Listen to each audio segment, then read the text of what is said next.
Hi everyone, and welcome back to another Artifact Corner. Today we will be looking at this beautiful silk bonnet from the 1850s. The hat holds its shape with a metal frame that the silk is gathered over and also has buckram to stiffen the cap. It's lined with a silk netting. It has a lovely spray of velvet flowers that have been sewn to the front edge of the cap. Bonnets were not only fashionable, but also practical. It helped to shield your face from the sun and also from the rain, and was a way to keep your hair in place during windy conditions. The fashions for women's hats changed dramatically during the 1800s. So, let's learn a bit more about women's hats in the 19th century. Hat making or millinery is the design, manufacture, and sale of hats and other headwear. A person engaged in this trade is called a milliner or a hatter. At the beginning of the 1800s, or the Regency period, women's headwear was dominated by bonnets, particularly the poke bonnet. Women also wore elaborate turbans, and for indoor events, they would curl their hair around ribbons.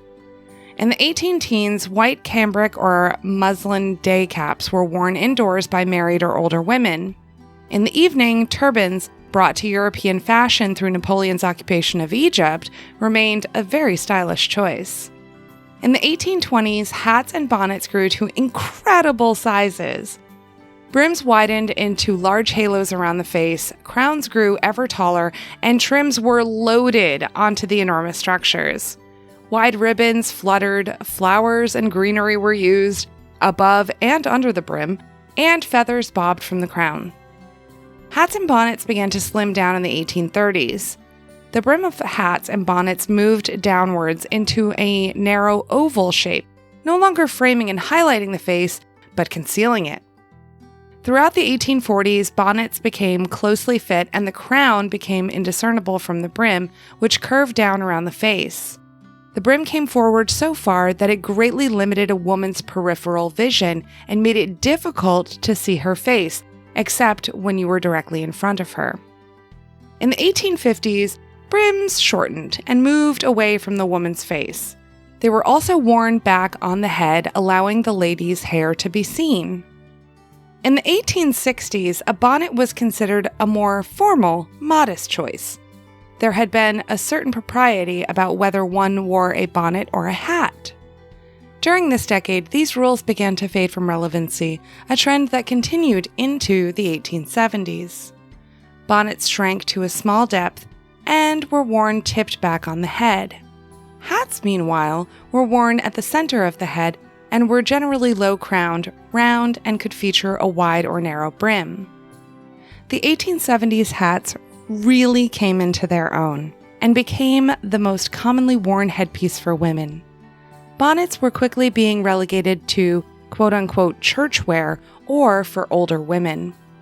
With the new neat hairstyles, hats took on more definite shapes, created out of dense felts and straws.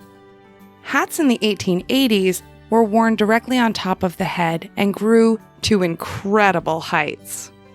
Men mocked the hats, calling them 4 stories and a basement. Now that's not very nice, gentlemen. This new millinery provided a great deal of space for decoration, and thus hats of the 1880s were elaborately trimmed with ribbons, flowers, lace, and, most importantly, a gruesome amount of feathers and entire stuffed birds. In the 1890s, hats were an all-important accessory and were available in a variety of styles.